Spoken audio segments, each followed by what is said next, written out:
We are back at the CB Media racetrack. First of all, I want to say thank you for all the awesome suggestions on the name for this facility. We're going to vote on an official name very soon. Today, I'm going to be taking the first drive in my S65 V8 swapped wide body BMW E30, and I cannot tell you how freaking excited I am to finally drive this thing.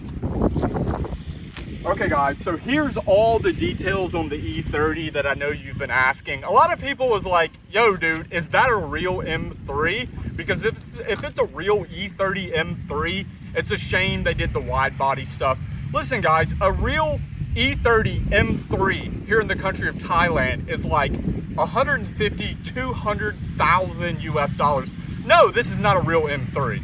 I can't afford a car that costs that much, and nobody in their right mind would do this to a legit M3. It's just a normal 325i. It's a 1990 BMW E30 325i. Today, I'm gonna give you the full rundown on the car because I know you've been asking for legit details. So here we go. It took over a year and a half to build this car, and they spent up to 60,000 US dollars, breaking it all the way down to a bare shell and then rebuilding it back up as a Pandem wide body. As you know, the engine is an S65 4.0 V8 out of an E92 M3. It also uses the 6-speed manual. The engine is essentially stock besides a few things. It has an M-Tron standalone engine management system. The intake is a custom carbon intake with a ram filter. Exhaust is side pipes because side pipes are awesome. Custom titanium exhaust. Dynoed, it made about 380 wheel horsepower. We're going to take it back to the dyno again soon, kind of touch up the tune, make sure everything's perfect, and get some legit numbers. Stay tuned for that. Stay tuned for that. The brakes. Okay, let's talk about the brakes. They're from an R32 Skyline GTR. I'm not even joking. They're refinished, rebuilt Skyline R32 brakes with M-Power painted on them. Hey, if it gets the job done, whatever. I love the wheels. One of my favorite wheels ever made. OZ Futuras in 17 by 9.5 in the front, 17 by 11 in the rear. They are wrapped with Toyo R888s, 235 4017 in the front, 255 4017 in the rear. Suspension is Öhlins coilovers with Tane top hats. That might be changing coming soon. I might be putting some super baller two-way external reservoir coilovers. Stay tuned for that as well. The interior, the rear half is gutted with a 4-point cage. It has Bride Japan seats with Stroth harnesses. I've ran Stroth harnesses in almost every car I've ever owned. I'm a huge fan of them. Alcantara Nardi steering wheel. It also has a bunch of Alcantara accessories and like bits on the door cards and the headliner and the dash and the center console as well. As far as the dash, it's running an AIM digital dash that's super sick and badass. And I'm just really, really excited and honored that I had the ability to buy and own this car. And today, we're going for the first drive. But we also really need to think of a cool name for the E30. A lot of people were saying name it the Pandemic E30 because it's a Pandem, and then you just add IC at the end of Pandem and it's Pandemic E30. But I have mixed emotions and feelings about that because I think me and other people were just tired of talking about pandemics. Like, I'm just over talking about it, and I want something that's a little bit more positive. Plus, the Titanic is named the Titanic, and I don't need two things named after stuff that kills people. Speaking of the Titanic, I know you guys want an update on what's going on. And well, what's going on is absolutely nothing. The engine is still sitting there, the boat is still sitting there, and we've made zero progress. If you follow any type of news that comes out of the country of Thailand, you're gonna know that we are in the worst phase of this whole global situation going on worldwide. Like right now, we have record numbers of cases day after day after day. Thailand actually had the second most cases worldwide yesterday. Pretty much everything that's not essential in the city of Bangkok has been shut down. including the shops. I left Bangkok a few months back in early April, hoping the situation there would get better and then I could return back and finish the Titanic build.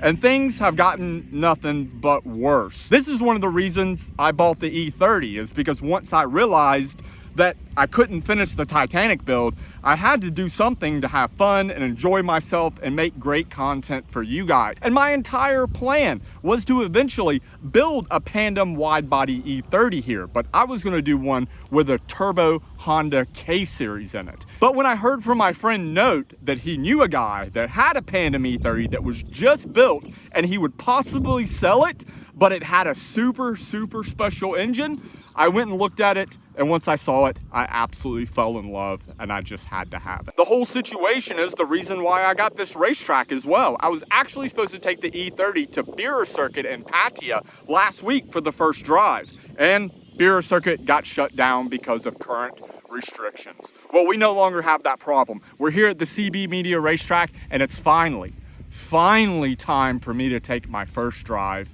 in my Pandem E30. Let's go do this thing. Okay guys, first drive in the S65 swapped 6-speed. Who was in this thing last?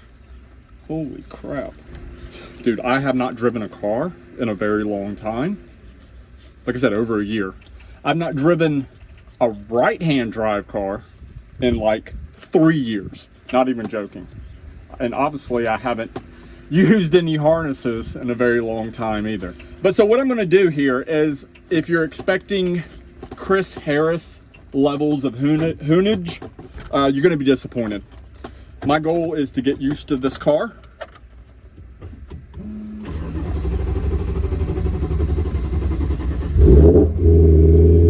My goal is to get used to this car, get used to shifting with my left hand, and also learn the track. That's why I'm not wearing a helmet. I don't plan to go crazy by any means. I haven't driven this car because I wanted my first drive to be on camera with you guys so you could get my initial reaction. And it does have a stock clutch, thankfully. Please don't stall. Please don't stall. Please don't stall. Oh. Oh God. Oh, it sounds so sick. Oh. God, it's so weird shifting with your left hand. Downshift. Oh, I downshifted it. I did downshift it. Oh, I did it again. Oh, that definitely was not smooth. Dude, shifting with your left hand is so weird. Oh, I got that downshift. I got the downshift. Bro, I am driving my own S65 swap wide body E30 on my own racetrack. How is this real life right now? Holy shit. We're about to dump out onto the front straight. This is the 8th mile drag strip. We're gonna send it.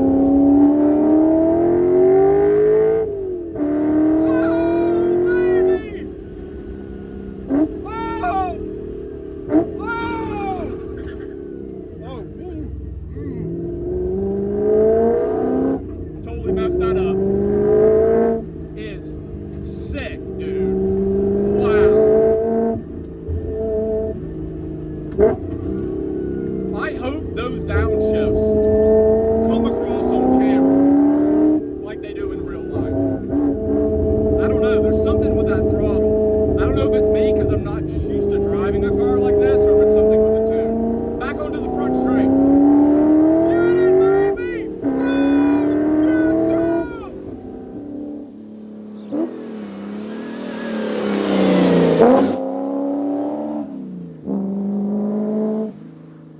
Man, I cannot get over how good this car is.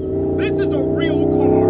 Lightweight, V8, naturally aspirated, man pedal. This is how cars are supposed to be. Man, I know these new Plaid Plus Teslas and shit are fast, but I don't care how fast it is. There is no way it is as good as this car. There's no way. It's not possible.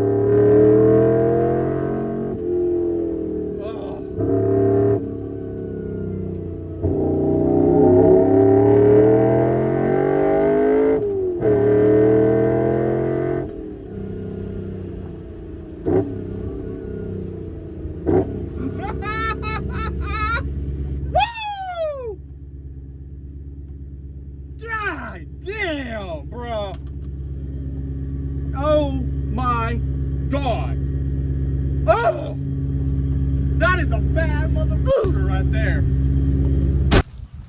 I'm not joking. It is so hot outside that my phone is telling me that it needs to cool down. And I have finger smudges on my lenses. But you know what? I don't care how hot it is because I have my own racetrack and an S65 V8 swap tandem wide body E30. I could be on the surface of the sun and I would still be one of the happiest dudes on YouTube. I hope you're as excited as I am about the epic motorsports content that is coming out of CB Media and the country of Thailand. Stay tuned. Thank you for your support, and I'll catch you in another video, I don't know, a week or so. Peace.